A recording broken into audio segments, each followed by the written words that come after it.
જય માતાજી। આજે સોજીના ઢોકળા બનાવશું। તેની માટે મીઠું નાખી અને 2 ચમચી જેટલી ખાંડ નાખી છે અને એની અંદર ખાટી છાશ નાખી અને ખીરું તૈયાર કરી દઈશું ઢોકળાનું।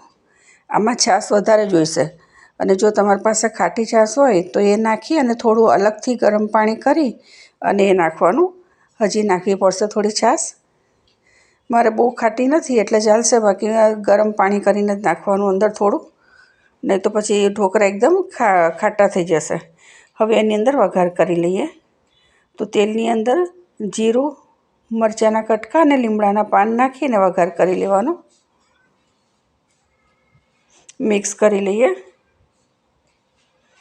અને ઢોકળિયું મેં મૂકી દીધું છે પાણી ગરમ કરવા માટે। એમાં તેલ લગાવીને થાળી મૂકી દીધી છે। તો ગરમ થઈ જાય પાણી એટલે સોડા અને લીંબુ નાખી અને 2 મિનિટ જેટલું એકદમ ફીણી લઈશું। સતત ફીણીશું એને। જ્યારે આપણું પાણી ગરમ થઈ જાય પછી જ સોડા નાખવાનો, તો જ ઢોકળા ફૂલશે આપણા। જો સરસ ગરમ થઈ ગયું છે તો ઢોકળા મૂકી દઈએ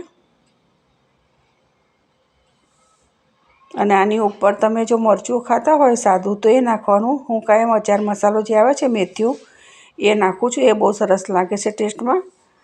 10 મિનિટ જેટલું ઢાંકી દઈએ। હવે એ રીતે બીજી થાળી કરી લઈએ।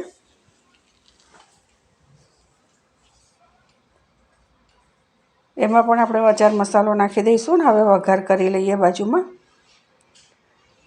આમાં રાઈ જીરું નાખી દીધું છે અને લસણની કટકી, આખા મરચાં, લીમડાના પાન નાખી અને સાંતળી લેવાનું અને પછી એની અંદર ડુંગળી નાખવાની છે।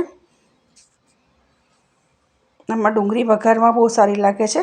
ઘણી વખત તો હું ખીરાની અંદર પણ ડુંગળી નાખું છું અને વઘારમાં પણ નાખું છું, પણ આજે ખીરામાં નથી નાખી। તો થોડી સતળાઈ જાય પછી વચ્ચે થોડું તેલ નાખી અને એની અંદર તલ નાખી દેવાના અને પછી ઢોકળા નાખી દઈએ। સરસ મિક્સ કરી લઈએ। ઉપર લીલા ધાણા નાખી દઈશું તો તૈયાર છે આપણા સોજીના ઢોકળા। વિડીયો સારું લાગ્યો હોય તો લાઇક, શેર અને કમેન્ટ કરજો। નવા હોય તો સબસ્ક્રાઈબ કરજો। તો મળીએ બીજા વિડીયોમાં। જય માતાજી।